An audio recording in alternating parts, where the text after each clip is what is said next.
Hello everyone, स्वागत है सभी का ऑनलाइन स्टडी जोन में। इस वीडियो में बात करेंगे बीपीएससी का सेट नंबर 4। इससे पहले हम लोगों ने ऑलरेडी बीपीएससी के लिए 3 सेट देख चुका था। तो इस वीडियो में सेट नंबर 4 लेकर आया है, जिसमें आपको 30 क्वेश्चंस दिखेंगे। बिल्कुल मिनी सेट्स है, ठीक है। तो इस वीडियो को एंड तक ज़रूर देखिए और अपना स्कोर जो भी होगा नीचे कमेंट्स करके ज़रूर बताया करें, ठीक है ना। क्वेश्चंस बिल्कुल आपके बीपीएससी के पैटर्न पर लगाया गया और सारे सब्जेक्ट से यहाँ पे क्वेश्चंस को इंक्लूड किया गया। तो कोई दिक्कत आपको नहीं होगी, बस वीडियो को एंड तक देख करके अपने मार्क्स को शेयर करें, ठीक है। तो चलिए शुरू करते हैं। तो देखिए, फर्स्ट क्वेश्चन ये कह रहा है कि मध्य भारत टी किसका उत्पाद है। वीडियो बहुत ज़्यादा लंबा नहीं है, बहुत छोटा सा वीडियो है। वीडियो को एंड तक देखिए, आपकी प्रैक्टिस हो जाएगी कि एग्जाम्स में क्वेश्चंस किस तरह से रहने वाले हैं, ठीक है। तो करेक्ट आंसर यहाँ पे हो जाएगा ऑप्शन बी, यानी उष्णकटिबंधीय आर्द्र पतझड़ी वन। राइट आंसर होगा ऑप्शन बी, ठीक है। चलिए सेकेंड क्वेश्चन क्या कह रहा है कि झूम क्या है। झूम बताइए कि क्या है, कई बार आपने पढ़ा होगा। तो इस क्वेश्चन का सही आंसर हम किसे टिक करेंगे, ऑप्शन ई को, यानी इनमें से कोई नहीं, उपरोक्त में से कोई नहीं इस क्वेश्चन का राइट आंसर हो जाएगा। क्योंकि झूम जो होता है एक प्रकार का कह सकते हैं रूपांतरण, किसी का एक रूप होता है। ये उत्तर पूर्व भारत में काफ़ी फेमस है, जैसे नागालैंड में सबसे ज़्यादा ये फेमस है, ठीक है। तो राइट आंसर यहाँ पे आप ऑप्शन ई को टिक करेंगे। क्वेश्चन नंबर 3 में कह रहा है कि भारत में सबसे ऊँचा बांध भाखड़ा किस नदी पर बना है। एक्चुअली भारत का सबसे ऊंचा जो बांध हो गया वो टिहरी बांध है, ठीक है ना। ध्यान रखेंगे टिहरी बांध है, लेकिन एक्चुअली आपको पूछा जा रहा है कि भाखड़ा किस नदी पर बना है। बताइए भाखड़ा बांध किस नदी पर बना है। तो करेक्ट आंसर होगा ऑप्शन सी, सतलज नदी पर। ध्यान रखिएगा, सतलज नदी पर। क्वेश्चन नंबर 4 में कह रहा है कि उत्तर भारत में बाढ़ की घटनाएं हाल ही में क्यों बढ़ी है। उत्तर भारत में बाढ़ की जो घटनाएं हैं वो हाल ही में क्यों बढ़ी है। तो इस क्वेश्चन का सही आंसर क्या, किसको टिक करेंगे, ऑप्शन सी को, यानी अपवाह क्षेत्र में वन कटाई में वृद्धि होने के कारण बाढ़ की घटनाएं हाल ही में वृद्धि हुई है, ठीक है। ऑप्शन सी को टिक करेंगे। आपके लिए गोल्डन चांस लेकर आया हूँ। अनअकैडमी पे हमारी टीम की तरफ से free MCQ revision camp start किया गया, जो कि 20 दिसंबर से लेकर के 22 दिसंबर तक आपका ये कैंप चलेगा, जिसमें आपको बहुत चीज़ें मिलेंगी। बीपीएससी प्री के लिए काफ़ी हेल्प करेगा। तो मैं आपको बता दूँ कि इसमें आपको कई चीज़ें सुविधाएँ दी जाएंगी, जैसे कि 200+ लाइव एमसीक्यू आपको रिवीजन क्लासेस दिए जाएंगे, डाउट क्लियर किए जाएंगे, साथ ही साथ आपको 5000 से भी अधिक एमसीक्यू कराए जाएंगे। तो देखिए, अगर आप इंटरेस्ट रखते हैं और बीपीएससी के प्री को आप अच्छे से क्लियर करना चाहते हैं, तो आपके पास 3 दिन बिल्कुल फ्री में आपको ये कराया जा रहा है। इसके लिए कोई कॉस्ट आपको नहीं देना है। लिंक आपको नीचे डिस्क्रिप्शन में दिया गया, आप वहाँ पर जा के चेक कर सकते हैं। यहाँ पे आपको कंप्लीट जो आपको सब्जेक्ट हैं वो सभी चैप्टर से क्वेश्चंस को कवरेज किया जाएगा। तो कोई दिक्कत आपको नहीं होने वाली है। काफ़ी अच्छे एडुकेटर्स के द्वारा टॉप 20 एडुकेटर्स के थ्रू आपको ये सारे क्वेश्चंस कराए जाएंगे। तो आप समझ सकते हैं कि बीपीएससी प्री निकालना बिल्कुल इजी हो जाएगा और लास्ट 3 डेज़ आप यहाँ से आसानी से जो कि रिवीजन कर सकते हैं बिल्कुल फ्री में, ठीक है। तो इंटरेस्ट रखते हैं तो लिंक आपको नीचे डिस्क्रिप्शन में दिया गया, आप वहाँ पर जाकर के चेक कर सकते हैं। बात करते हैं क्वेश्चन नंबर 5 की। प्रतिवर्ष विश्व मानसिक स्वास्थ्य दिवस कब मनाया जाता है। ये क्वेश्चन बहुत ज़्यादा इंपॉर्टेंट है। बताइए प्रतिवर्ष विश्व मानसिक स्वास्थ्य दिवस कब मनाया जाता है। तो इस क्वेश्चन का राइट आंसर हो जाता है ऑप्शन ए, यानी कि 10 अक्टूबर को प्रत्येक वर्ष हम मनाते हैं। 11 जुलाई को क्या मनाते हैं, तो 11 जुलाई को विश्व जनसंख्या दिवस के रूप में मनाया जाता है, ठीक है, ध्यान रखेंगे। और उसी तरह से 9 अक्टूबर की बात करें तो 9 अक्टूबर को हम लोग क्या मनाते हैं, विश्व डाक दिवस के रूप में, ठीक है, विश्व डाक दिवस। और 10 दिसंबर को हाल ही में क्या मनाया गया, विश्व मानवाधिकार दिवस। बहुत ज़्यादा ये इंपॉर्टेंट है। तो फिलहाल क्वेश्चन का राइट आंसर आपका ऑप्शन ए हो जाता है। देखिए नेक्स्ट क्वेश्चन क्या कह रहा है कि हाल ही में कौन युद्ध सेवा मेडल पाने वाली भारत की पहली महिला बनी है। युद्ध सेवा मेडल पाने वाली भारत की पहली महिला कौन बनी है। तो इस क्वेश्चन का राइट आंसर क्या है, ऑप्शन हम डी को टिक करेंगे, मिंटी अग्रवाल। अब इसके बारे में आप थोड़ा सा एक्सप्लेनेशन यहाँ पे दिया गया, आप इसको पढ़ करके समझ सकते हैं। देखिए, युद्ध सेवा मेडल पाने वाले अफसरों में से एक स्क्वाड्रन जो लीडर मिंटी अग्रवाल, ये कहाँ की हैं, अम्बाला की हैं, ठीक है। 27 फरवरी को कश्मीर में पाक विमानों की घुसपैठ के दौरान फ्लाइट प्लेन कंट्रोलर की जिम्मेदारी संभाल रही थी और इन कारणों की वजह से इनको जो कि ये युद्ध सेवा मेडल दिया गया, ठीक है। तो ये पॉइंट ध्यान रखेंगे, मिंटी अग्रवाल इस क्वेश्चन का सही आंसर होगा और ये भारत की एकमात्र महिला बनी है युद्ध सेवा मेडल पाने वाली। चलिए आगे बढ़ते हैं और अगला क्वेश्चन क्या कह रहा है कि प्राचीन काल का भारत का प्रसिद्ध वैज्ञानिक कौन था। प्राचीन काल का भारत का प्रसिद्ध वैज्ञानिक कौन था।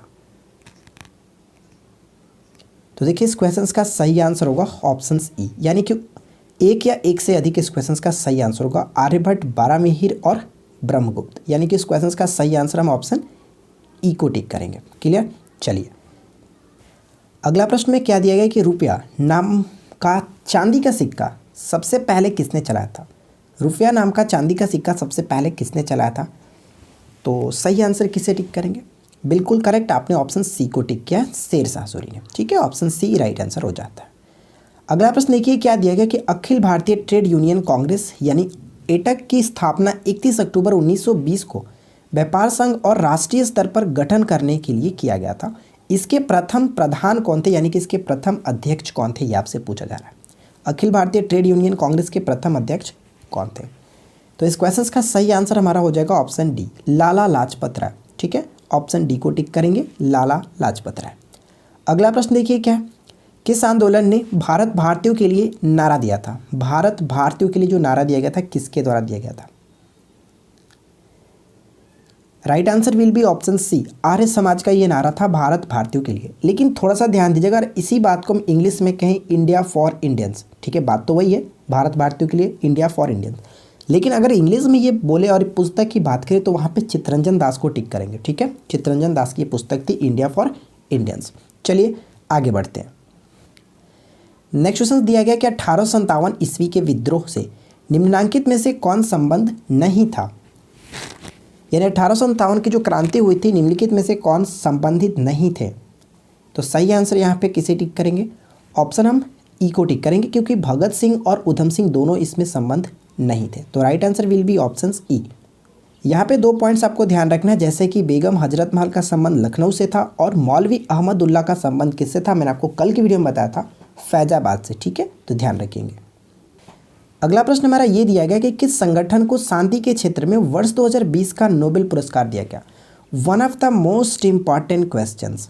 देखिए ध्यान रखेंगे कि शांति के क्षेत्र में वर्ष 2020 का नोबेल पुरस्कार किसे दिया गया? आपको पता है कि नोबेल पुरस्कार कुल 6 क्षेत्रों में दिए जाते हैं। जो शांति का क्षेत्र होता है, ये पुरस्कार नॉर्वे की राजधानी ओस्लो में दिया जाता है। बाकी 5 क्षेत्रों का पुरस्कार स्वीडन की सरकार के द्वारा दी जाती है। ठीक है, ये पॉइंट तो ध्यान रखेंगे। तो शांति के क्षेत्र में 2020 का नोबेल पुरस्कार किसे मिला? World Food Programme. ठीक है, ऑप्शन हम बी को टिक करेंगे। चलिए अगला क्वेश्चन क्या कह रहा है? नेक्स्ट क्वेश्चन बनता है कि सिपाही विद्रोह के समय भारत का गवर्नर जनरल कौन था? सिपाही विद्रोह के समय भारत का गवर्नर जनरल कौन था? तो right answer will be option A, Lord Canning. ठीक है, लॉर्ड कैनिंग को टिक करेंगे। नेक्स्ट क्वेश्चन, अगला प्रश्न ये दिया गया कि नियंत्रक एवं महालेखा परीक्षक का कार्यकाल कितना होता है? नियंत्रक एवं महालेखा परीक्षक का कार्यकाल कितना होता है? तो राइट आंसर होगा 6 वर्ष की अवधि या फिर 65 वर्ष की आयु। ध्यान रखेंगे, ऑप्शन ए करेक्ट आंसर हो जाता है। नियंत्रक एवं महालेखा परीक्षक के बारे में हमारे संविधान में आर्टिकल 148 से 151 के अंतर्गत कही गई है, जिसकी नियुक्ति राष्ट्रपति के द्वारा की जाती है। ठीक है, चलिए आगे बढ़ते हैं। नेक्स्ट क्वेश्चन देखिए क्या कह रहा है कि निम्न में से कौन सी संस्था संवैधानिक नहीं है? संवैधानिक नहीं है मतलब कि गैर संवैधानिक है, और वो संस्था कौन सी है?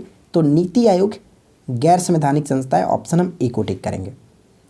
अगला प्रश्न हमारा दिया गया कि सर्वप्रथम किसकी अध्यक्षता में पिछड़ा वर्ग आयोग का गठन किया गया था? ये क्वेश्चन बहुत ज़्यादा इंपॉर्टेंट है, तो बताइए सर्वप्रथम किसकी अध्यक्षता में पिछड़ा वर्ग आयोग का गठन किया गया था? तो ऑप्शन ए को टिक करेंगे, काका कालेलकर। ठीक है, कालेलकर। देखिए इनके बारे में यहाँ पे मैंने एक्सप्लेनेशन किया है, जैसे जनवरी 1953 में, ठीक है, काका कालेलकर के अध्यक्षता में प्रथम पिछड़ा वर्ग आयोग गठित हुआ था। ठीक है, ध्यान रखिएगा। अगला प्रश्न हमारा ये बनता है कि विनय पत्रिका किसकी प्रसिद्ध पुस्तक है? बताइए कि विनय पत्रिका जो कि किसकी रचना है? तो करेक्ट आंसर होगा ऑप्शन सी, कालिदास की ये प्रमुख रचना है। ठीक है, सॉरी कालिदास नहीं, तुलसीदास। ऑप्शन सी बिल्कुल सही आंसर होगा, ध्यान रखेंगे। अगला प्रश्न में कह रहा है कि ड्रमलीन क्या है? बताइए ड्रमलीन क्या है? तो देखिए ड्रमलीन के बारे में आपको बता दूं, इस क्वेश्चन का सही आंसर होगा ऑप्शन बी, अंडकार पर्वत। इसके बारे में काफ़ी अच्छे तरीके से हम यहाँ पे पढ़ करके समझ सकते हैं, जैसे कि हिमनद के निक्षेप द्वारा निर्मित स्थल रूपों में ड्रमलीन गोलासम मत्रिका द्वारा निर्मित एक प्रकार के ढेर या फिर टीले होते हैं, जिनका आकार उल्टी नाव या फिर कटे हुए उल्टे अंडे के समान होता है। ठीक है, तब आप बात समझ गए कि यहाँ पे करेक्ट आंसर क्या होना चाहिए था? बिल्कुल राइट आंसर हम लोगों ने टिक किया है। अगला प्रश्न हमारा क्या बनता है कि यू आकार की घाटी कहाँ पाई जाती है? ये क्वेश्चंस भी बहुत ज़्यादा इंपॉर्टेंट है। यू आकार की घाटी कहाँ पाई जाती है? तो करेक्ट आंसर होगा हिमानी क्षेत्र में। Option B. देखिए अगला प्रश्न दिया गया कि 1857 के विद्रोह को प्रभावित करने वाला कानून लेक्स लॉकी का संबंध था।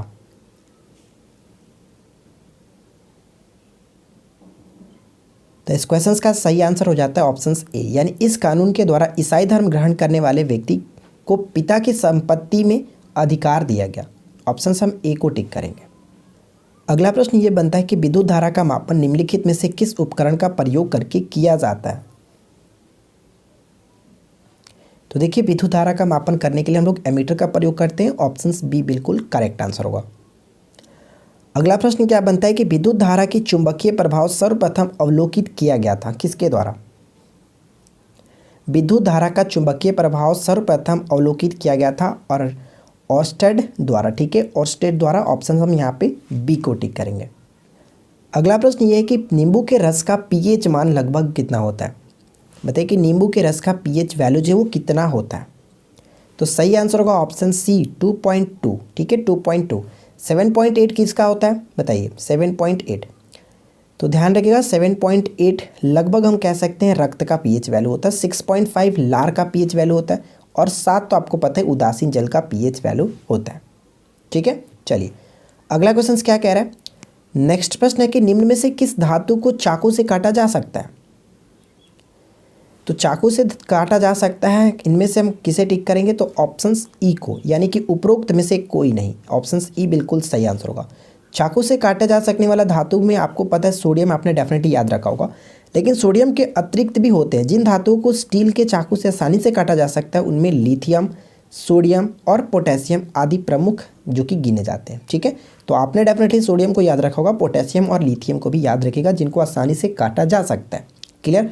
चलिए अगला प्रश्न में क्या कह रहा है कि निम्नलिखित में से कौन सा एक जड़ नहीं है। निम्नलिखित में से कौन सा एक जड़ नहीं है। तो क्या होगा सही आंसर। तो देखिए अगर हम बात करें आलू, तो आलू एक प्रकार का तना होता है। ठीक है, तना। लेकिन शकरकंद, मूली, गाजर ये सभी के सभी जड़ के अंतर्गत आते हैं। तो करेक्ट आंसर ऑप्शन सी को टिक करेंगे। ठीक है, अगला प्रश्न ये बनता है कि बरगद के पेड़ के तने से लटकने वाली मोटी जड़ें कहलाती हैं। Right answer will be option C, स्तंभ मूल कहते हैं। ठीक है, ऑप्शन सी को टिक करेंगे, स्तंभ मूल। नेक्स्ट क्वेश्चन क्या बनता है, देखिए हाल ही में किसे साहित्य के क्षेत्र में वर्ष 2020 का नोबेल पुरस्कार मिला है। यानी कि क्वेश्चन पूछा है कि साहित्य के क्षेत्र में नोबेल पुरस्कार किसे मिला है। तो राइट आंसर होगा ऑप्शन डी, लुइस ग्लुक को मिला है, जो कि ये अमेरिका की हैं। ऑप्शन डी को टिक करेंगे। अगला प्रश्न ये बनता है कि आर्कटिक महासागर और प्रशांत महासागर को जोड़ने वाला जलद मरुमध्य है। आर्कटिक महासागर और प्रशांत महासागर को जोड़ने वाला जलद मरुमध्य बेरिंग। ऑप्शन ए को टिक करेंगे, बेरिंग जलद मरुमध्य। अगला प्रश्न ये बनता है कि ग्रेट बैरियर रीफ क्या है, बताइए। ग्रेट बैरियर रीफ है ऑस्ट्रेलिया के निकट एक प्रवाल भित्ति है। ऑप्शन ए बिल्कुल सही आंसर होगा। ठीक है, ऑस्ट्रेलिया के निकट एक प्रवाल भित्ति है। अगला प्रश्न हमारा ये बनता है कि कौन सा कथन सही नहीं है। कौन सा कथन सही नहीं है। तो इस क्वेश्चन का सही आंसर हमारा हो जाता है, right answer will be option A, Falkland द्वीप समूह हिंद महासागर में स्थित है। ये पॉइंट गलत है। क्यों गलत है, देखिए जो फॉकलैंड द्वीप समूह है ये पड़ता है दक्षिण अटलांटिक महासागर में, जो कि कह सकते हैं अर्जेंटीना के तट से लगा हुआ है। ठीक है, तो यहाँ पे हमारा ये पॉइंट गलत है कि हिंद महासागर यहाँ पे नहीं होना चाहिए था, अटलांटिक महासागर होना चाहिए था। तो करेक्ट आंसर होगा ऑप्शन ए। तो दोस्तों मुझे उम्मीद है कि आप लोगों को ये 30 क्वेश्चन अच्छे लगे होंगे और नीचे कमेंट्स करके बताइए कि आपने आउट ऑफ 30 से कितना स्कोरिंग किया। ठीक है, वीडियो अगर पसंद आया तो वीडियो को लाइक कर दीजिएगा, क्वेश्चंस अच्छे लगे हो तो अपने दोस्तों को भी शेयर करें। चैनल पे पहली बार आए, सब्सक्राइब करके नहीं रखें तो सब्सक्राइब करके नोटिफिकेशन बेल को ज़रूर ऑन रखें और इसी तरह के रोजाना अपडेट के लिए हमारे साथ जुड़े रहें। मिलते हैं किसी और वीडियो में नेक्स्ट टॉपिक के साथ। Thanks for watching, keep learning, have a good day.